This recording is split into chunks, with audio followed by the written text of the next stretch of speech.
शलाकया चक्षुरुन्मिलितं येन तस्मै श्रीगुरवे नमः। श्रीगौरंग नित्यानंद श्री अद्वैत चंद्र गदाधर श्रीवासादि गौरभक्तवृंद वाञ्छाकल्पतरुभ्यश्च कृपा सिन्धुभ्य एव च पतितानां पावनेभ्यो वैष्णवेभ्यो नमो नमः। हरे कृष्णा कृष्ण कृष्ण हरे हरे, हरे राम राम राम हरे हरे। तो श्री श्री राधा रस सुधा निधि 144वें नंबर श्लोक पे आधी चर्चा हुई है, आधी आगे करेंगे। राधा नाम एव कार्यम ही अनुदीन मिलितम साधन आधीश कोटि त्याज्य, निराज्य राधा पद कमल सुधाम सतपूर्ण आग्र कोटि। राधा पताब्जी लीला भुवि जयति सदा अमंद मंदार कोटि, श्री राधा किंकरीणाम लुठती चरणयोर अद्भुता सिद्धि कोटि। तो हमने निराज्य राधा पद कमल सुधाम सतपूर्ण आग्र कोटि यहां से चर्चा करनी थी। श्लोक का भावार्थ ये है कि यदि प्रतिदिन श्री राधा नाम श्रवण कीर्तन आदि जैसा कार्य प्राप्त हो जाए, क्या प्राप्त हो जाए? श्री राधा नाम श्रवण कीर्तन ये प्राप्त हो जाए तो कोटि कोटि श्रेष्ठ साधन भी परित्याज्य हो जाते हैं, और श्री राधा पद कमल सुधा का सेवन कर कोटि सत्पुरुषार्थ भी परित्याज्य है। आज यहां से चर्चा करनी है कि श्री राधा पद कमल सुधा का सेवन कर कोटि सत्पुरुषार्थ भी परित्याज्य है। हमने इस पे चर्चा करी थी कि कोटि कोटि श्रेष्ठ साधन भी परित्याज्य हो जाते हैं यदि राधा नाम का श्रवण कीर्तन प्राप्त हो जाए तो। कोटि कोटि श्रेष्ठ साधनों में भजन अंग नहीं है, ये हमने चर्चा करी थी। भजनांग का त्याग्य नहीं बोला, भजन आधीश कोटि त्याज्य नहीं बोला, साधन आधीश कोटि त्याज्य बोला है। यानी जो अलग अलग साधन हैं यज्ञ से या ज्ञान से और इससे जो भगवत प्राप्ति करने के रास्ते बने हैं वो त्याज्य हैं, वो हमें उनकी आवश्यकता नहीं है। यदि हमें प्रतिदिन राधा नाम श्रवण कीर्तन आदि का ही सौभाग्य मिल जाए तो देखो सब रास्ते जो हैं वो जाते एक ही जगह हैं। जितने भी पंथ बने हैं, धर्म बने हैं, जितनी भी शाखाएं हैं, ये सारी की सब जाति तो भगवान के पास ही है। कोई लंबा रास्ता है, कोई छोटा रास्ता है, कोई बहुत बड़ा रास्ता है।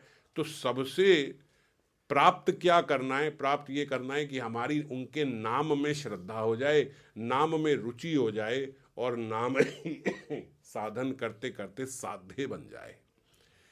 नाम में और नामी में कोई भेद नहीं है। इसके लिए हमने पहले एक बार चर्चा करी थी कि एक बार श्री कृष्ण विरह में थे, राधा रानी के विरह में रो रहे थे, उनके अश्रुपतन हो रहे थे, तो उनका मित्र जो है उसने व्यंग्य में ही, ऐसे ही मजाक में ही उनको बोला, मैं सखा आपको राधा अभी मिलवा सकता हूँ।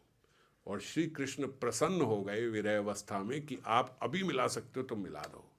और उसने क्या करा, उसने एक पत्ते पे राधा नाम लिख के श्री कृष्ण की हथेली में रख दिया और बोला मुट्ठी बंद कर लो। मुट्ठी बंद कर ली, बोला अब खोलो और देखो। खोला तो देखा उस पे राधा नाम लिखा था। तो क्या देखा कि कृष्ण राधा नाम पढ़ के ही गदगद हो गए और अपने मित्र के चरण पकड़ने लगे कि तूने मुझे राधा रानी से मिलवा दिया, बहुत कृपा करी। इस लीला से, छोटी सी लीला के माध्यम से क्या समझ में आया कि राधा नाम और राधा में कोई भेद नहीं है। राधा नाम भी कृष्ण को वही आनंद दे रहा है जो किशोरी जी देती है।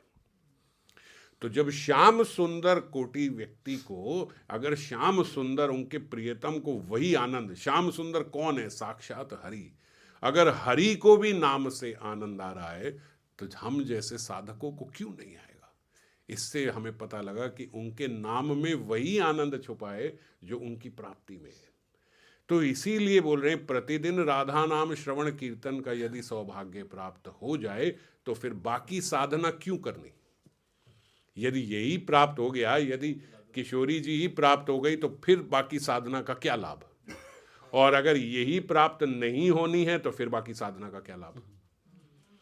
अगर और साधनाओं से हम यहां तक नहीं जा रहे हैं तो फिर क्या लाभ?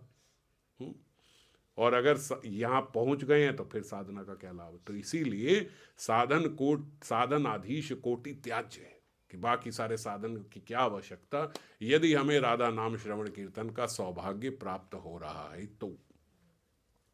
हम सब साधकों को ये सौभाग्य प्राप्त हो रहा है, हो गया है, इसीलिए और साधनों की हमें आवश्यकता नहीं है। जीव दुर्बुद्धि होके ऐसा कार्य करता है कि ये हवन करा लूँ, मैं यहाँ चला जाऊँ, मैं वहाँ चला जाऊँ, मैं यहाँ चद्दर चढ़ाया हूँ, मैं यहाँ ये कराऊँ, मैं वो कराऊँ, क्या आवश्यकता है। यहाँ डोरी बांध दो, ये पत्थर पहन लो, यहाँ ये कर लो, वहाँ वो कर लो, इन सब की आवश्यकता ही नहीं है। यदि आपको सर्व मुकुटमणि साधन जो कि साध्य भी है वो नाम प्राप्त हो गया, उस नाम को आप पहचान नहीं रहे, वो मणि जो आपके पास है आप उसे पहचान नहीं रहे, और आप कांच के टुकड़े इकट्ठे करने में लगे हो कि मैं ये कर लूँ, मैं ये कर लूँ, मैं ऐसा कर लूँ, ऐसा कर लूँ, इससे होगा। तो इसीलिए इधर उधर भागने की आवश्यकता नहीं है। जो प्राप्त हो गया है वो सर्वश्रेष्ठ है। यदि वहाँ से आपको अभी तक रस प्राप्त नहीं हुआ है तो उसमें कमी केवल आपकी इस श्रद्धा की है। ये श्रद्धा इधर उधर बटी हुई है कि यहाँ ये कार्य से हो जाएगा, वहाँ वो कार्य से हो जाएगा, यहाँ ये करने से हो जाएगा, इसीलिए वहाँ से वो रस प्राप्त नहीं हो रहा है। यहाँ प्राप्त करने के लिए केवल एक ही कीमत चाहिए, वो है आपकी श्रद्धा। जितनी श्रद्धा है उतना रस प्राप्त होगा। तो श्री राधा पद कमल सुधा का सेवन कर कोटि सत्पुरुषार्थ भी त्याज्य है। सत्पुरुषार्थ और कोई पुरुषार्थ करने की आवश्यकता भी नहीं है। कोटि सत्पुरुषार्थ राधा पाद पद्म सुधा का अर्चन करते हैं माने जो और जितने भी पुरुषार्थ हैं वो सब तो खुद श्री राधा नाम की, श्री राधा रानी के चरणों की अर्चना किया करते हैं, आरती उतारा करते हैं। धर्म अर्थ काम मुक्ति ये पुरुषार्थ कहे गए। शास्त्र में ये 4 पुरुषार्थ हैं, धर्म अर्थ काम और मोक्ष, पर इन्हें सत्पुरुषार्थ नहीं कहा जाता, तो इसीलिए इनकी तो बात ही नहीं कर रहे, इस लेवल से तो शुरू ही नहीं कर रहे धर्म अर्थ काम मोक्ष की। कारण ये कि भक्ति शास्त्र में इन्हें कैतव कहा गया है, ये तो कपटता है। अगर जीव अर्थ के पीछे भागे, अगर जीव अपनी कामनाओं की पूर्ति करने के लिए भजन करे, अगर जीव मुक्ति को केवल पाने के लिए भजन करे, अगर केवल अपने मनुष्य धर्म का ये है, पति धर्म ये है, पत्नी धर्म ये है, पिता धर्म ये है, केवल इन्हीं के लिए सब कुछ कर रहा है, तो ये सब वेस्ट है। ये सब करना है, पर इनके साथ यदि हम अपने भगवान के साथ, अपने अंशी के साथ संबंध को नहीं समझ पाए। देखो, हम विग्रह में भगवान के स्वरूप को देखें, हमें देखना चाहिए, ये हम चर्चा कर रहे थे।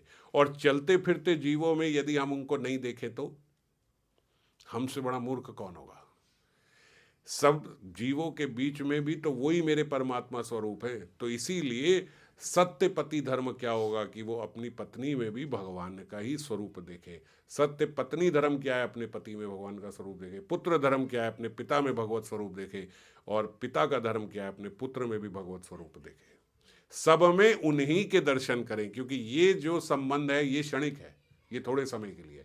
पर यदि उनके दर्शन हमें सब में होने लगे तो फिर जीव इस जगत में कभी दुखी नहीं हो सकता। और यही हमारे जीवन का लक्ष्य है। इस लक्ष्य को हम जानते ही नहीं है, इसलिए इस ओर अग्रसर हो भी नहीं रहे हैं। हमारा संबंध सबके साथ ठीक रहे, ये नहीं कह रहे कि आपका घर में सबके साथ संबंध बिगड़ जाए। आप केवल अपने घर में अपने विग्रह, भगवान, गुरु, वैष्णव, इन सबके साथ संबंध बनाओ, घर वालों से खराब कर लो। कहो भाई ये धर्म अर्थ काम मोक्ष हम इसमें नहीं पढ़ते, तो इसमें हम क्यों आए ना। सबके भीतर अपने इष्ट के दर्शन करना, ये सर्वोच्च धर्म है। समझ गए। जीव को कैसी साधना करनी चाहिए कि जिनकी साधना कर रहा है उन्हीं के दर्शन सबके भीतर हो रहे हैं, अपने इष्ट के, केवल परमात्मा स्वरूप के नहीं, अपने इष्ट के। ये किशोरी जी जो हैं, ये श्याम सुंदर जो हैं, ये मेरी पत्नी के रूप में श्याम सुंदर ही हैं। ये अभिनय कर रहे हैं यहाँ मेरी पत्नी का, उनके साथ ऐसा ही अभिनय रहेगा। यही श्याम सुंदर हैं, मेरे पुत्र बन के भी आए हैं। यही श्याम सुंदर हैं, मेरे मालिक भी यही है, मेरे नौकर भी यही है, मेरे सखा भी यही है, मेरे साथ भी यही है। यही तो हैं सब जीवों में, अलग अलग रूपों में लीला चल रही है, अलग अलग रूपों में अभिनय चल रहा है, जैसे पिक्चर चल रही है। अब पिक्चर चल रही है तो पिक्चर में अभिनय होता है, एक पत्नी बन जाती है हीरोइन, दूसरी हीरोइन दुश्मन बन जाती है, एक हीरो एक विलन बन जाता है, एक एक्टर जो होता है एक नौकर बन जाता है, एक एक्टर जो है एक मालिक बन जाता है, पर सब पर्दे पे। उसके भीतर तो सबको पता है कि ये अभिनय था। तो ऐसे ही जीव का कैसा रोल होना चाहिए कि सबके भीतर अपने ही इष्ट के दर्शन करे, केवल ऐसा नहीं प्रयास करे कि बस केवल मेरे घर में जो विग्रह हैं यही भगवान है और ये सब तो बीच में विघ्न है, इनकी मत सुनो, बस अपनी जैसे समझ में आए वैसी अर्चना करो, यही है ना। ये भी गलत हो जाएगा। सबके रोल को समझ के मेरे इष्ट ही इन सबके भीतर है, वही तो हैं भी तो सही। ऐसा थोड़ी है कि केवल मान रहे हैं। जीव के भीतर से परमात्मा निकल जाए तो जीव क्या है? मृत शरीर है, कुछ नहीं है, खत्म। तो कौन है? मेरे इष्ट जो है, जो इनको सुचारू रूप से चला रहे हैं, उन्हीं के कारण, उन्हीं की शक्ति से तो चल रहे हो। तो महात्मा गण तो ऐसा भी बोलते हैं कि आप संबंध तो उन्हीं से बनाए बैठे हो, जाने और अनजाने। जिससे आप इस जगत में मोह कर रहे हो, जिससे आप इस जगत में प्रेम कर रहे हो, जिस भी व्यक्ति से आपका मोह है, जिस भी व्यक्ति से आपका प्रेम है तो वही संबंध तो उन्हीं से है। क्योंकि अगर वो उसके भीतर से निकल जाए तो फिर तो वो, आप भी बोलते हो ये तो बॉडी है, फिर तुरंत हम नाम लेना बंद कर देते, बॉडी बॉडी बोलना शुरू कर देते। तो इसीलिए जाने अनजाने संबंध तो उन्हीं से बन रहा है, पर ठीक रूप से बना ले, फिर ठीक रूप से ही बनाए। फिर ऐसा क्यों कहे कि भाई इसके साथ मेरा संबंध है? वो इसके भीतर जो परमात्मा है, संबंध तो उन्हीं से है। इस रूप में भी वही है और उस रूप में भी वही है। तो क्या है, किसी से हमारा ना मोह है, ना किसी से द्वेष है, ना किसी से राग होगा। सब वही तो हैं, अलग अलग रोल प्ले कर रहे हैं। कोई मेरे प्रारब्ध पूरे करने के लिए आया है तो वो मेरे बारे में बुरा बोलेगा, और वही प्रारब्ध कोई अच्छे रूप में देने आया तो वो मेरे बारे में अच्छा बोलेगा। कोई सराहना करेगा, कोई निंदा करेगा। सब क्या कर रहे हैं? प्रारब्ध भी पूरे कर रहे हैं मेरे। ऐसा ही है ना, हम माने या ना माने, हैं तो ऐसा ही ना। ऐसा बोलते हैं जब कोई इस देह में पति बनता है या पत्नी बनता है तो वो कौन होता है? बोलते पूर्व जन्म के बड़े गहरे प्रारब्ध मिले होते हैं तो इस जन्म में वो पति पत्नी बन जाते हैं, क्योंकि बहुत सारा जीवन इकट्ठे प्रारब्ध भोगना पड़ता है। पर है कौन? कोई एक जीव जिसके प्रारब्ध मेरे से बहुत ज्यादा थे, वो पति बन गया। आप जीवन भर यहाँ पे ब्रह्मचारी रूप में रहे, आपका एक सेवक था, बस उसी सेवक के साथ आपका संबंध था, आपकी साधना पूरी हुई नहीं। अगले जन्म में फिर आप साधना करने के लिए आए, एक सेवक जो है वो आपकी पत्नी बन गया, आप पति बन गए, अब आप उसको अपनी पत्नी मान रहे हो। प्रारब्ध थे पिछले जन्म में बहुत गहरे थे, वही आके पत्नी बन गए। एक था जिसको आप बहुत दुखी करते थे, यहाँ पे लाला जी बने हुए थे, आपका नौकर था, उसको आप जीवन भर अपनी दुकान पे रख के सताते रहे, कभी उसको पूरी तनख्वाह नहीं दी, कुछ नहीं करी, हमेशा उसके हक का भी मारते रहे, उससे काम करवाते रहे। अगले जन्म में वो आपका पति बन गया और उसने आपको खूब सताया, आपसे सारे घर के काम कराए, आपको पैसे भी पूरे नहीं दिए, आपकी कोई इच्छा पूरी नहीं करी। एंड में आपने उसको यहाँ अभी नौकरी से निकाल दिया था, उसने वहाँ आपको उस जीवन में डिवोर्स दे दिया। तो क्या हो रहा है? प्रारब्ध पूरे हो रहे हैं। आप बात समझ रहे हो? सब प्रारब्ध पूरे हो रहे हैं और हम यहाँ पे ऐसे ही सड़मर रहे हैं, इसने ऐसे कर दिया, इसने ऐसे कर दिया। अरे आप ही के प्रारब्ध थे, वो यहाँ पूरे हो रहे हैं, इस रूप में हो रहे हैं। आपने कुत्ता पाला, उससे आपको बड़ा प्यार हुआ, बड़ा मोह हुआ, वो कुत्ता मर गया, अगले जन्म में वो कुत्ता आपका बच्चा बन के आ गया। जीव ही तो है, वही जीव है। वो आपका प्यार वहां अधूरा रह गया था, यहाँ पूरा कर दिया उसने, पुत्र बन के आ गया। तो इसीलिए ये सब प्रारब्ध है, ये सब कर्मों का खेल है। हम सब, अगर हमें पिछले अपने 8-10 जन्म दिखा दिए जाएं तो एकदम आंखें खुल जाएंगी, ये क्या हो रहा है? ये किसको हम अपनी माने बैठे पत्नी? ये तो वही है दुष्ट जिसने पिछली बार जो है मेरे पे इतना अत्याचार किया था और आज वो पत्नी बन के आ गई है। ओह, तो एकदम मोह खत्म हो जाएगा। तो समझ गए, ये सब हमारे प्रारब्ध हैं, जिनसे बहुत ज़्यादा प्रारब्ध मिल जाते हैं, वो अगले जन्म में हिसाब किताब पूरा करने के लिए आते हैं। एक बार मैंने, अब पूरी नहीं सुना रहा हूँ, एक कथा सुनाई थी, आपको याद होगी। एक व्यक्ति ने एक महात्मा का बहुत सारा धन चोरी कर लिया था। जो लाठी लेके आए थे उसमें बहुत सारे मणियाँ थी, उनकी सिक्के, वो उन्होंने चुरा लिए। वो ही महात्मा उसका पुत्र बन के आए और पुत्र बन के बहुत बड़ी बीमारी से ग्रसित हो गए। उस बीमारी के इलाज में उसका सारा पैसा जो है खर्च हो गया, और जब वो मरने लगे तो महात्मा ने उस अकेले में कहा, पिताजी इधर आओ, मैं पता है कौन हूँ, मैं वो महात्मा हूँ जिसके आपने सोने के सारे सिक्के चुराए थे ना, वो सारा हिसाब मैंने अपना पूरा कर दिया, आपके सारे सिक्के खत्म कर दिए मैंने, अब तुम्हारे पास कुछ नहीं रहा उससे जो तुमने कमाया था, अब मैं जा रहा हूँ, जय राधे। निकल गए महात्मा। व्यक्ति को क्या हुआ, मेरा पुत्र आया, बीमार हुआ, मर गया, था कौन, वही महात्मा जिसके आपने पैसे लूटे थे, वो आपका सारा पैसा खत्म कर गया बाद में। तो ये क्या है, सब कर्मों का हिसाब किताब है, हम समझ नहीं पा रहे। हम सोचते हैं ओहो ये मेरा पति था, ओहो ये मेरी पत्नी थी, ओहो ये मेरा बच्चा था। कोई नहीं था, वो प्रारब्ध पूरे करने के लिए आया था, कोई जीव था। पिछले जन्म के, उससे पिछले जन्म के जो प्रारब्ध थे गाड़े, वो पूरे करने के लिए आया था। तो ये बात समझ में आ जाए, और फिर उसके ऊपर की बात कि अरे मेरे परमात्मा ही हैं, वही अलग अलग रूपों में हिसाब किताब कर रहे हैं मेरे ठाकुर ही, मेरे इष्ट ही। अरे ठाकुर इस बारी जो मर्जी कर लो, अरे प्रियतम श्याम सुंदर जो मर्जी बन के आ जाओ, जो मर्जी कर लो, मैं जानता हूं आप ही हो, ये सब हिसाब किताब मेरा पूरा हो रहा है। पर ये वही व्यक्ति बोल पाएगा जिसके अंदर इस बारी सब खत्म करके अपने निज ग्रह को जाने की लालसा है। भैया मुझे वहीं जाना है, मुझे आपके पास आना है, मुझे वही निकुंज में वहां बैठ के सेवा करनी है। अब ठीक है, जो पिछले इतने सारे प्रारब्ध हैं वो हिसाब किताब तो है ही, जल्दी पूरे कर लो। जहाँ को बीमार करना है, जहाँ को जो करना है, इस शरीर को बीमार करना है, ये करना है, ऐसे करना है, वैसे करना है, सब कर लो। सुनाई में, देने में और बोलने में सरल लगता है, ऐसा है नहीं, पर ऐसा ही सत्य है। अब हम कितनी देर में इस बात को मान जाएं, कितनी देर में इसको समझ जाए, वहाँ की देरी है, पर सत्य तो यही है और यही रहेगा, है तो यही।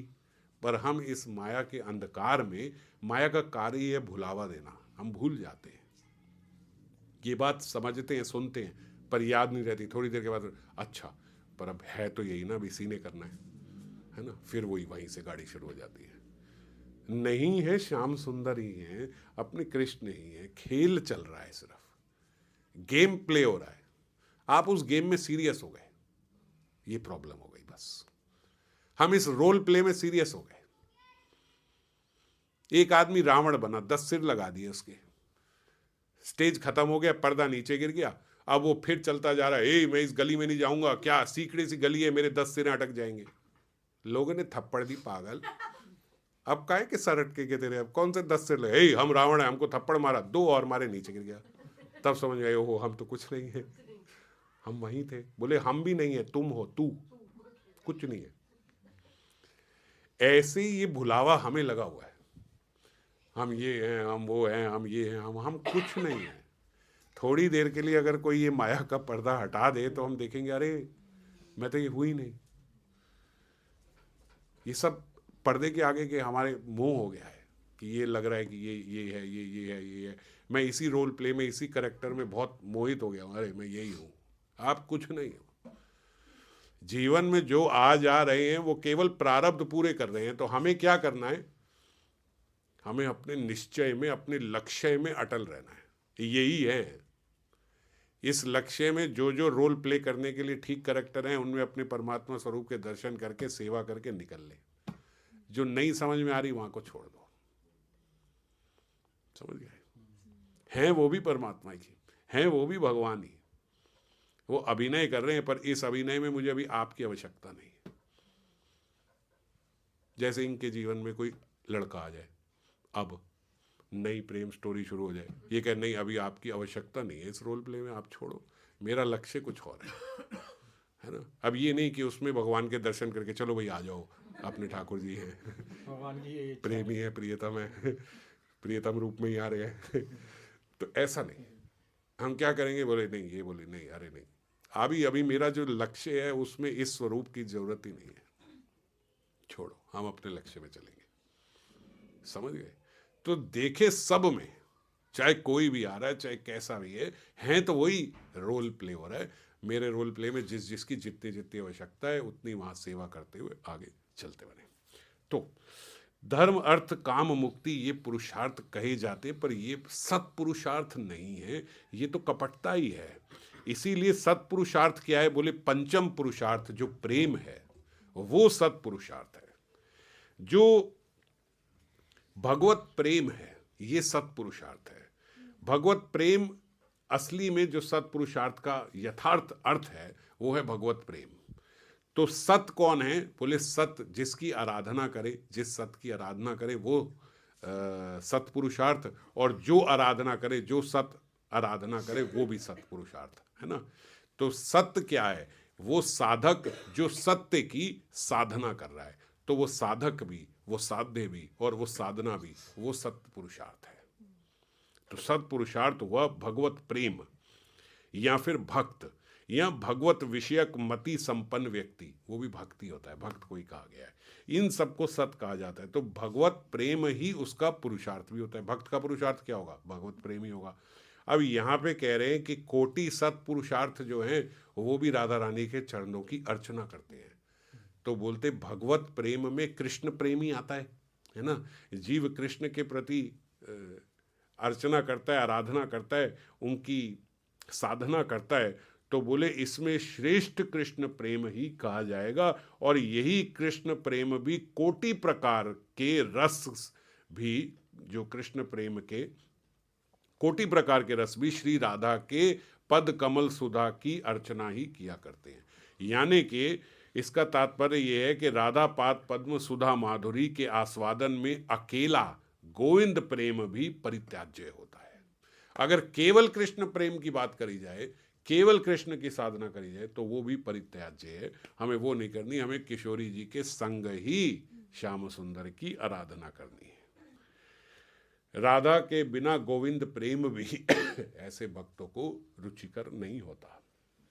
राधा पाताब्ज लीला भुवि जयति सदा अमंद मंदार कोटि, यानी श्री राधा के पाद पद्मों से सुशोभित जो वृंदावन है उसमें भी कोटि कोटि श्रेष्ठ कल्प तरु सतत विद्यमान है। जो किशोरी जी के चरणों से अंकित वृंदावन की भूमि है, लीला भूमि है, उस भूमि पे जो वृक्ष हैं वो वृक्ष सारे कोई साधारण वृक्ष नहीं है, वो सब के सब कल्पतरु वृक्ष हैं उस लीला भूमि में। अमंद का अर्थ यहाँ पे यही है कि कल्पतरु भी ऐश्वर्य प्रकाशित कर शुद्ध नर लीला में माधुर्य आस्वादन में बाधा नहीं पहुंचाते। ये हमने पहले भी एक बार चर्चा करी थी कि वहाँ पे जो वृक्ष है वृंदावन में, वो यद्यपि कल्पतरु वृक्ष है लेकिन तब भी यहीं पे नहीं, जहाँ भगवान गोलोक वृंदावन में भी जो वृक्ष हैं वो कल्पतरु वृक्ष हैं, पर वो अपना ऐश्वर्य वहाँ पे प्रकाशित नहीं करते। क्यों? क्योंकि उनकी माधुर्यमयी लीला जो है वो भंग हो जाएगी। वृंदावन में ऐश्वर्य नहीं है ना, तो ऐश्वर्य दिखाएंगे अगर वहाँ कल्पतरु वृक्ष, तो सारी लीला जो है वहाँ जो नर लीला हो रही है, जो माधुर्य है लीला का, वो लीला भंग हो जाएगी। इसीलिए लीला सहाय की दृष्टि से कभी प्रयोजन हो तो अपना ऐश्वर्य दिखा दिया करते हैं, वरना कल्पतरु भी साधारण वृक्ष की तरह ही वहाँ पे रहते हैं। शुद्ध माधुर्य ज्ञान संपन्न जो ब्रजवासी हैं वो भी इनसे अधिक कामना नहीं करते। ये सब हमने याद है एक बारी पहले चर्चा करी थी कि कल्पतरु वृक्ष लता जहाँ सहाजिक वन पुष्प फल बिना केहो ना मांगे अन्य धन, ये ब्रजवासी हैं। माने कल्प वृक्ष लता जहाँ सहाजिक वन, जहाँ साधारणता वन में जो वृक्ष होते हैं वो कल्पतरु हैं, तब भी पुष्प फल बिना केहो ना मांगे अन्य धन। जो ब्रजवासी हैं वो उनसे पुष्प और फल ही मांगते हैं। आम का पेड़ है तो आम के पेड़ से भी आम ही चाहते हैं, अमरूद नहीं चाहते। यदि कल्पतरु है तो आम के बोले हम तो फल ही चाहते हैं, तो इस वृक्ष से ये नहीं, ये फल तो मिल जाए, इतनी तो चाह सकते हैं भाई। और तो कल्पतरु वृक्ष होता है जहाँ जो कामना करो पूर्ति हो जाएगी। तो जो कामना छोड़ो, वो एक वृक्ष के फल जो वो फल देता है उससे भी अन्य फल भी नहीं चाहते। क्यों? क्योंकि बोलते कृष्ण प्रेम में उन्हें ये अच्छा लगता है कि हम घूम घूम के, वन घूम घूम के, इधर उधर से जाके मीठे रसीले फल एकत्रित करके लाएं। सेवा जो है यही सेवा का आनंद है। इसीलिए यहाँ ये भी नहीं चाहते कि भैया एक ही वृक्ष से सारे फल मिल जाए, नहीं, ये नहीं चाहिए, क्योंकि हमें सेवा करने का ही आनंद है। और इसका एक अर्थ ये भी है कि यहाँ पे ब्रज में जो हम वृक्ष देखते हैं यहाँ, यही हमारे वृंदावन में जो हम वृक्ष देखते हैं, जो साधारण वृक्ष हमें दिखते हैं, वो कोई साधारण वृक्ष नहीं है, वो भी कल्पतरु वृक्ष ही है। हमारे गोस्वामी गण, जो आधी बात इसमें लिखी है कि श्री राधा रानी से अंकित जो यहाँ की ब्रज की भूमि है, लीला भूमि है, तो यहाँ के वृंदावन में भी यहीं इसी वृंदावन में तो छठ गोस्वामी बोलते थे कि यहाँ हम देखते हैं तो किशोरी जी के चरण अंकित दिखते हैं हमें यहाँ रज में। यहाँ की रज को इसीलिए तो माथे से लगाई जाती है, यहाँ की रज को भगवान ने अपने मुख में डाल लिया था, तभी तो यही रज में जो भी वस्तु प्राप्त होती है वहाँ को प्रसादी बोली जाती है, क्योंकि यह को रज को कृष्ण ने अपने मुख से लगा के मुंह से बाहर निकाल दी, तो सारे ब्रज की रज जो है वो प्रसादी हो गई। तो ये वही तो वृंदावन है। तो वही वृंदावन में जो वृक्ष होंगे वो कल्पतरु नहीं होंगे, सब कल्पतरु वृक्ष ही है। पर क्यों नहीं दिखते हैं? क्योंकि लीला भंग हो जाएगी यदि वह अपना ऐश्वर्य दिखा देंगे तो। आप और मैं नहीं, फिर तो जीव का, सारे जीव जितने इस जगत के हैं वो सब जो है कहेंगे भैया वृंदावन ही चलो, और कुछ करने की जरूरत नहीं, वहां कल्पतरु वृक्ष है, वहां से मांग लाओ। पर ये चमत्कारिता से भक्ति नहीं करनी है, शुद्ध भक्ति करनी है। फिर तो धर्म अर्थ काम मोक्ष की बात ही हो जाएगी। ब्रज में भी सब यही सब मांगने पहुंचेंगे कल्पतरु में। तो ऐसी चमत्कारिता इसलिए नहीं दिखाई जाती ब्रज में, पर है। पर इसीलिए जो आचार्यों को, महात्माओं को जो दृष्टि प्राप्त है, उस दृष्टि से जो वो देख पा रहे हैं वो हम नहीं देख पा रहे हैं। वो क्या देख पा रहे हैं? जो वो हैं। और वो क्यों देख पा रहे हैं? क्योंकि वो देखने के बाद भी उनसे कोई इच्छा नहीं रखते, वो केवल प्रेम ही चाहते हैं, प्रेम ही मांग रहे हैं, प्रेम ही कर रहे हैं। ऐसी अवस्था में सही रूप से ब्रज के दर्शन हो जाते हैं। पर जब तक अभी ऐसी है कि नहीं ये मिल जाए, ये मिल जाए, ये मिल जाए, पता चले कल्पतरु है तो चलो फटाफट से कल चले वहां जाके ये मांगा है, तो फिर वो इसीलिए अपना ऐश्वर्य प्रकाशित नहीं करते। पर आप जानते हो भीतर की बात है तो, लेकिन तब भी कल्पतरु ही है ना। चाहे वो प्रकाशित नहीं कर रहे पर है तो कल्पतरु ही। तो अगली बार जब भी जाओ महाराज, वृक्ष को गले लगा के जो बोलोगे होएगा। बात समझो, भीतर की बात तो है ही कि हैं, वो अपना ऐश्वर्य प्रकाशित नहीं कर रहे हैं पर हैं तो कल्पतरु ही। तो इसीलिए वहाँ की प्रत्येक वृक्ष, लता, पत्ते, डाल सब जो है कल्पतरु ही हैं। वहाँ की रज भी कल्पतरु है, वहाँ को जल भी कल्पतरु है। आप जल से, वहाँ की रज से, इसीलिए बोला जाता है वहाँ की रज का तिलक जरूर लगाओ, जरूर लगाओ। साधारण रज नहीं है। आप सोच रहे हो भैया माथा काला करने से क्या होगा, सुंदर नहीं लगेंगे, खराब हो जाएगा, ये हो जाएगा। आप समझ ही नहीं पा रहे हो अभी रज की क्या वैल्यू है। और जब तक आपको समझ में आई नहीं तब तक ये दे नहीं रहेगा। तो इसीलिए इस बात को समझो, वो रज कौन सी है? वो रज वही है जो ठाकुर जी की प्रसादी है, वो रज वही है जो किशोरी जी के चरणों से अंकित है। और रज का ही महात्मा यहाँ पे बता रहे हैं। ये बात समझो, ये क्या बोल रहे हैं? निराज्य राधा पाद कमल सुधा सत्पुमार्थ आग्र कोटि, और यहाँ के बाद राधा पाताब जी लीला भुवि, जहाँ राधा रानी के कमल चरण सुशोभित हैं वही वृंदावन की लीला भुवि जयती सदा अमंद मंदार कोटि। उस रज में वहां कल्पतरु वृक्ष उगते हैं। जहां जैसी माटी होती है वहां वैसी खेती होती है। केसर की खेती ब्रज में नहीं हो जाएगी, कश्मीर में ही होती है, समझ गए? ऐसे ही ब्रज मानी, अभी मैं यूपी बोल रहा हूं, ब्रज में तो सब कुछ हो सकता है, ब्रज तो कल्पतरु है।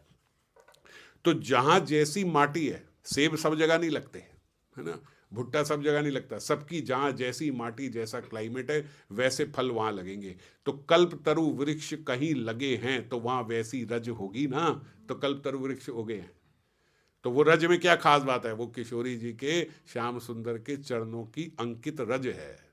साधारण रज में कल्पतरु नहीं उग सकता। तो इसीलिए रज का महत्व है। और वो रज क्योंकि बहुत सहज हो गया, ऐसे महाराज हमारी घर की डिब्बी में वो रज पड़ी है, इतना सहज हो गया। तो इतना सहज हो गया इसलिए हमें उसकी वैल्यू नहीं पता, इसलिए हम लगाते नहीं।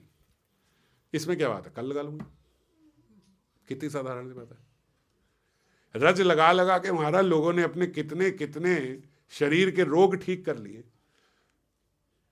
श्रद्धा है, और श्रद्धा से वो रज कार्य कर रही है। और हमारे भीतर क्योंकि श्रद्धा नहीं है, इसीलिए मति खराब की खराब है। फिर बोलते हैं हमारी मति ठीक कैसे हो? अरे जहाँ मति में वो रज लगनी चाहिए, जो अपना कार्य करती, वहाँ तो आप लगाना नहीं चाहते। फिर आप कहते हो मेरा भाग्य नहीं है, दुर्भाग्य रहता है। अरे जहाँ माथे की लकीरें सही करने के लिए रज लगाने को आचार्यों ने बोली है, वहाँ तो आप लगाते नहीं, तो भाग्य कैसे बनेगा? कहाँ है आपका भाग्य? आपकी माथों की लकीरों में ही तो है, तो वहाँ पे रज लगा लो, हो गया सौभाग्य। पर वो हम नहीं लगाते। तो इस बात को समझो, रज साधारण नहीं है, रज साधारण नहीं है, सदा लगा के रखो। बहुत बहुत बहुत आप समझ नहीं सकते कितने दिव्य लाभ होंगे। वो कार्य जो आप नहीं कर सकते, वो कार्य स्वतः हो जाएगा। क्यों? क्योंकि आपको भी नहीं पता कि आपके चेहरे पे रज लगी है, रज का स्पर्श हो रहा है। समझ गए? दिव्य है। जब उस रज से कल्पतरु वृक्ष आ सकते हैं, तो वो रज मेरी मति ठीक कर देगी। ये कौन सी बहुत बड़ी बात है? ये कौन सी बहुत बड़ी बात है? तो बहुत छोटी सी बात है। आपने कुछ नहीं किया, केवल आपने रज लगा ली, वो रज ही अपना काम कर जाए, आपको भगवत प्राप्ति करा दे, आपकी बुद्धि सही कर दे। रज के लिए ये बड़ी बात है, पर रज पे श्रद्धा होनी चाहिए मेरी। यदि मेरी श्रद्धा है तो रज कार्य करेगी, बिल्कुल करेगी। ब्रजवासी इन कल्प वृक्ष कल्प लताओं से कुछ नहीं मांगते। वो सभी प्रकार के जिस जिस प्रकार का जिस जिसका जो जो फल का वृक्ष है, उससे वही वही फल की कामना करते, क्योंकि उन्हें और कुछ चाहिए नहीं। क्यों? क्योंकि उन्हें सब प्राप्त है। जो हम प्राप्त करना चाहते हैं, उसी प्राप्त वस्तु की तो वो सेवा कर रहे हैं, तो और क्या मांगेंगे इससे ऊपर? वो तो सेवा ही करना चाहते हैं।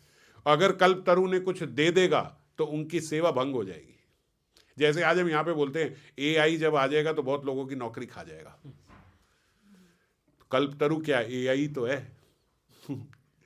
इतना इंटेलिजेंट कि एक वृक्ष से नीचे जो भी इच्छा करो वो पूरी करेगा, तो क्या मैं क्या करूंगा फिर? तो इसीलिए हमें नहीं चाहिए। ब्रजवासी बोलते हैं हमें नहीं चाहिए एआई, ये इतनी कल्पतरु इंटेलिजेंस अपने को नहीं चाहिए, हमें साधारण वृक्ष ही चाहिए। तो कल्पतरु साधारण वृक्ष बन जाते। भैया ठीक है, जो चाहिए वही लो। आगे बोलते श्री राधा किंकरी नाम लुठती चरणोर अद्भुत सिद्धि कोटि। श्री राधा की किंकरियों के चरणों में कोटि कोटि अद्भुत सिद्धियां लुंठित होती हैं। अब ये कौन सी बड़ी बात लग रही है? होती ही है, तभी तो उन्हें और कुछ नहीं चाहिए।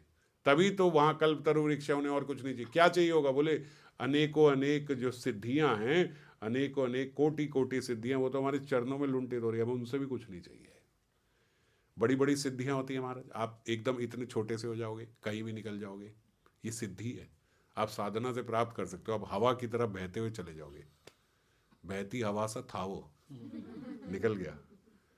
कहीं भी किसी के भी कमरे में किसी भी लॉकर में प्रवेश कर जाओ, सारा धन निकाल के ले आओ, हवा से बन जाओगे। ऐसी सिद्धि है। अड़ीमा ये वो, छोटे बन जाओ, लघुमा बड़े बन जाओ, इधर हो जाओ उधर हो जाओ। हनुमान जी के पास थी ना, छोटे से बन गए, मशक बन के लंका में घुस गए। बड़े हो गए तो इतने विशाल हो गए कि आसमान से भी ऊपर हो गए। तो ऐसी सिद्धियां होती हैं, पर ऐसी सिद्धियां मंजरियों को नहीं चाहिए। क्या करें इनका? क्या करें हम? ये खेल में है ही नहीं। जो हम जहाँ सेवा कर रहे हैं वहाँ पे ये सब चाहिए ही नहीं, तो उनके चरणों में लुंठित होती नहीं चाहिए। ये किंकरियां उन सिद्धियों की ओर दृष्टिपात भी नहीं करती, देखती भी नहीं, भाई हमें क्या करनी ये सब चीज़ें। रदर उन्हें इनसे घृणा होती है, बल्कि कि हमें ये सब नहीं चाहिए। तो स्वर्ग आदि लोकों में भी जब बृहद भागवतम में आया कि वो पहुँचे गोप कुमार, तो उन्होंने ऐसे ही देखा कि ये क्या करना, मुझे इन सब से मेरा क्या लेना देना है। और उन्होंने बाद में बोला कि हे जन शर्मन, स्वर्ग आदि लोग जो भोग संपद हैं, जहाँ बहुत सारी भोग संपदा है, वैकुंठ जाते समय सबके प्रति दृष्टिपात करने में मुझे बड़ी लज्जा हो रही थी। क्यों? क्योंकि जब मैं वैकुंठ की ओर जा रहा था तो वो सारे अपने अपने स्थानों के जो अधिकारी थे, जो देवता थे, देवताओं के भी बड़े बड़े जो अधिकारी थे, वो मेरी पूजा कर रहे थे, मेरी अर्चना कर रहे थे। जिन्हें ऐसी सिद्धियां साधारणता प्राप्त हैं, वो स्वर्ग लोक के देवता जिनका शरीर ऐसा है कि जिसमें कभी रोग नहीं आता, रोग छोड़ो, जिसमें कभी पसीना भी नहीं आता, जिसमें मल मूत्र भी नहीं निकलता, जिसके भीतर से हमेशा खुशबू निकलती रहती है, जिनके आसपास अप्सराएं घूमती रहती हैं, जिनके कोर्ट यार्ड में आपके यहाँ क्या ज़्यादा से ज़्यादा मर्सिडीज BMW खड़ी होगी, उनके वहाँ पुष्पक विमान खड़े हैं। पुष्पक विमान मन से चलते हैं, बैठ जाएंगे, जहाँ जाना है वो विमान लेके जाएगा। ये सत्य बात है, स्वर्ग में ये सब सुलभ है, उन सब के पास है। वो सब क्या कर रहे हैं? गोप कुमार वैकुंठ जा रहे हैं तो बाहर निकल के उनकी अर्चना कर रहे हैं। यहीं तो जाना था, हम क्या कर रहे हैं? ये सब का क्या करें यदि वो प्राप्त नहीं हो रहा तो ये भोग संपद है। वहां से, स्वर्ग से कोई कुछ भी कर ले, वो भगवत प्राप्ति नहीं कर सकता, भगवान के लोक को नहीं जा सकता। कैसे जाएगा? उसको मनुष्य योनि में ही आना पड़ेगा, यहीं पृथ्वी पे आना पड़ेगा। और उसमें भी भारत भूमि जन्म हिला, भारत भूमि में जन्म हो गया, और उसमें भी गौड़ीय वैष्णव संप्रदाय में आपका प्रवेश हो गया। सांप्रदायिकता की बात नहीं कर रहा हूं, पर महाप्रभु के शरणागत हो गए तो ये सब प्राप्त हो रहा है। और फिर उसमें भी ऐसे सिद्ध महात्मा गुरु के चरण आश्रय हो गए। ये सब पढ़ने को मिल गया, सुनने को मिल गया, समझने को मिल गया, और फिर भी हम लोग नहीं समझे। तो इससे ऊपर का सौभाग्य गोलोक प्राप्ति के लिए है नहीं। इस धराधाम में किसी मनुष्य के पास इससे ऊपर का सौभाग्य नहीं है।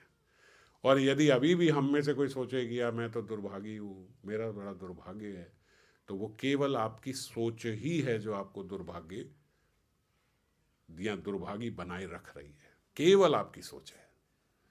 क्योंकि आप बताओ, अगर आप मेरी नहीं सुनो, आप अपने से बताओ कि इससे ऊपर का सौभाग्य क्या प्राप्त हो, क्या मिले में, बाकी तो आपने करना है। मिले क्या? क्या इससे ज्यादा मिल जाए जो आप कहो कि अगर ये मिल जाए तो मैं इससे अच्छी साधना कर लूं? मिलने में तो कोई कमी नहीं है, अपनाने में कमी है। थोड़ा चला जाए। हाँ, मिलने की तो कोई कमी नहीं है, मैं कितना अपनाऊं। और पता है क्या है, जो चला जाए और मिल जाए, इसके लिए भी केवल विवेक चाहिए, और वो भी मिल रहा है। तो हमें अपने विवेक का इस्तेमाल करना है। जैसे अब सिद्धियां, अब यहाँ पे जो आपने बात करी वही बात यहाँ पे आ रही है। कोटि सिद्धियां उनके चरणों में लुंठित हो रही हैं। तो मंजरी ये अपेक्षा नहीं रख रही है कि यार ये सिद्धियों को बस ले जाओ, क्योंकि इन पे मेरी दृष्टि जाती है ना, फिर मैं नहीं कर पा। ऐसा नहीं है, क्योंकि विवेक है। पर इनसे क्या मिलेगा मुझे? जो मुझे प्राप्त है उसमें क्या सहायक है? ये क्या बोलेगा? ये क्या ये मेरी भगवत प्राप्ति कराने में और सुगम कर देंगी? नहीं करेंगी। तो फिर हटो। व्यक्ति वस्तु तो छोड़ो, सिद्धि भी प्राप्त हो जाए और वो भी अगर मेरा पथ सुगम नहीं कर रही है तो नहीं चाहिए। जो मेरे पथ को सुगम बना दे, भाषा समझ में आ रही है ना? जो मेरे रास्ते को इजी कर दे, मुझे वो चाहिए। जो मेरे रास्ते को इजी नहीं करे और डिफिकल्ट कर दे, वो उसको क्या करूं? ये विवेक हमारे भीतर होना चाहिए। तो फिर ये प्रश्न भी नहीं रह जाएगा कि ये चला जाए और ये आ जाए। जो है सब है, सही सही है, मिल सब कुछ गया है। अब सेग्रीगेट तो आपको करना है कि इसमें से आपको क्या क्या उठाना है। जो मेरे पथ को सुगम कर दे वो चयन करो और उसको लेके चलो, और जो मेरे पथ को सुगम नहीं करे उसको छोड़ते चलो।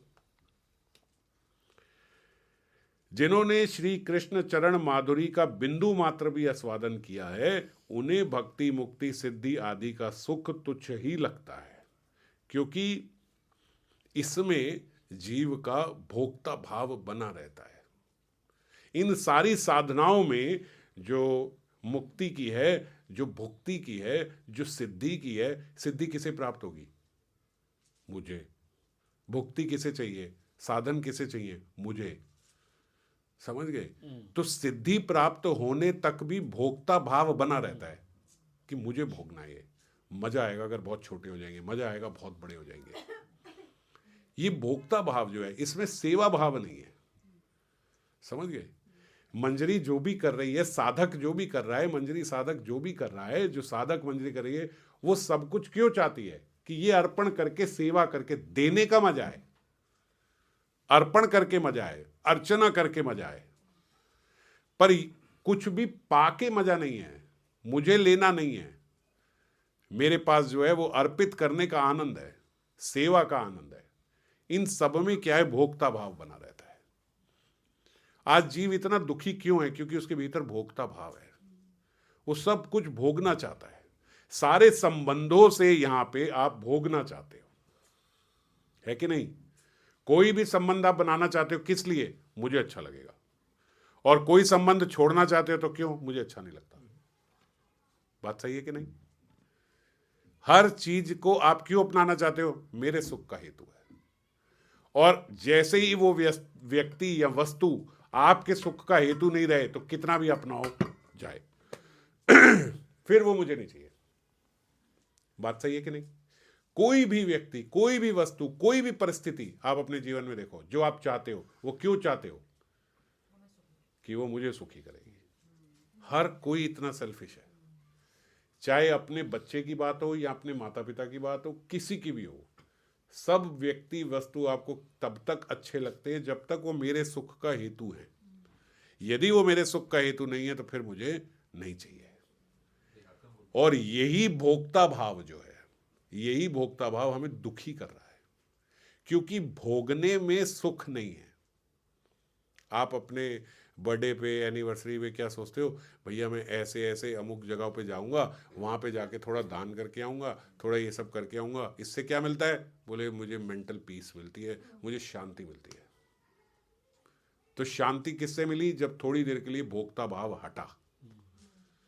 जब ये होता है कि इतने सारे लोग मुझे विश करें, आए, सेलिब्रेट करें, गिफ्ट लेके आए, ये करें, इसमें व्यक्ति कभी सुखी नहीं हो पाता, हमेशा कमी दिखती है, कुछ ना कुछ कमी रह जाता है, कभी पूरा नहीं होता। समझ गए? किसी को पूरा जहां नहीं मिलता, किसी को जमीन, किसी आसमान नहीं मिलता, पूरा किसी को नहीं मिलता जब तक भोक्ता भाव है। असल में ये भोक्ता भाव है जो इनकम्प्लीट है, वो कभी कंप्लीट नहीं हो सकता। और जब व्यक्ति के भीतर भोक्ता भाव नहीं होता, उस समय वो बड़ा परम आनंद की अवस्था में आ जाता है। हम भी आ जाते हैं जब हमारे भीतर से भोक्ता भाव जाता है। कभी कभी जब हमारे अंदर शौक आता है कि आज हम सेवा करेंगे, मुझे कोई ना पूछे, आज मैं सिर्फ खिलाऊंगी सबको, बस मुझे कुछ नहीं चाहिए, बस आज मैं सिर्फ करूंगी। मोस्ट ऑफ द टाइम्स ये भाव अभी जब हमारे भीतर आता है तो हमारे भीतर ये भोक्ता भाव होता है कि सब मुझे देख लें कि मैं कितनी सेवा करती हूँ। तो इसीलिए उस सेवा में भी आनंद नहीं आता। पर कभी कभी, इसीलिए बोल रहा हूँ, कभी कभी एक्शन से पता नहीं लगता, हमारे एक्शन सेवा भाव के होते हैं, लेकिन उसमें भी ऐसा होता है कि मुझे देख ले। तो एक्शन तो सेवा के हो रहे हैं मगर इंटेंशन अभी भी खराब है, वो भोक्ता भाव वाली है। तो वेरी रेयरली कभी कथा के किसी प्रभाव से मेरे भीतर ऐसा आ जाता है कि आज कुछ नहीं चाहिए मेरे को, बस ये सब को मैं सर्व करूं, अच्छे से करूं, ऐसा करूं। उस दिन मुझे आप कभी भी देखना, उस समय आपको बड़ी अच्छा लगेगा, बड़ी शांति मिलेगी, बहुत बढ़िया लगेगा। क्यों? क्योंकि आपके भीतर से वो भोक्ता भाव हट गया। इसी के लिए जीव थोड़ी देर के लिए सोता है इस जगत में, थोड़ी देर के लिए संसार निकल जाए, ये भोक्ता भाव निकल जाए, खत्म हो जाए, शांति मिलेगी। सो के शांति इसीलिए मिलती है। और इसीलिए महात्माओं को नहीं भी सोए तो भी चल जाता है। महीनों महीने ऐसे महात्मा जो नहीं सोए तो भी सही है। क्यों सही है? वो अपना आंख बंद करते हैं, नाम लेते हैं, शरीर को तो रेस्ट मिल ही रहा है, एक ही जगह बैठे हैं, नाम ले रहे हैं, रेस्ट मिल रहा है शरीर को। तो अगर आपका नहीं शरीर थक जाता है तो शरीर को तो आराम मिल ही रहा है, आप लेट जाओ, बैठ जाओ, अभी भी आपका सारा का शरीर आराम में ही है। मगर तब भी हम थक जाते हैं, क्योंकि भोक्ता भाव को शांति नहीं है। मन के भीतर जो संसार है, उस मन को शांति नहीं मिल रही। उसको शांति देने के लिए थोड़ी देर के लिए हमें ऐसा चाहिए कि वो बंद हो जाए। तो वो 5-6 घंटे जब उसमें से संसार निकलता है, वो भोक्ता भाव हटता है, वो हमें शांति देता है।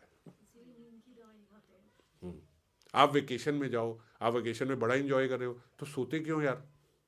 8-10 घंटे क्यों सोने में खराब करते हो? आप तो बहुत इंजॉय कर रहे हो ना। तो जब आप बहुत इंजॉय कर रहे हो तो पूरा इंजॉय करते ही रहो ना।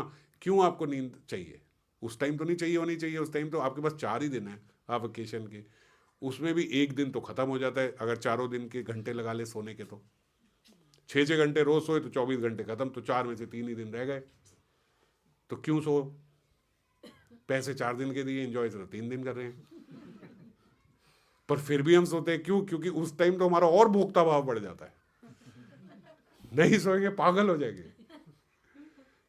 भाई शरीर को रेस्ट चाहिए, ठीक है, हम मजे हैं, 4 दोस्त गए हैं, वेकेशन करने गए हैं, चारों अपने पलंग पे लेटे बातें करते रहे, एंजॉय करते रहे, पर नहीं, सोना है। क्यों? क्योंकि भोक्ता भाव है, संसार है, उसको बंद करना है थोड़ी देर के लिए, इसीलिए नींद चाहिए।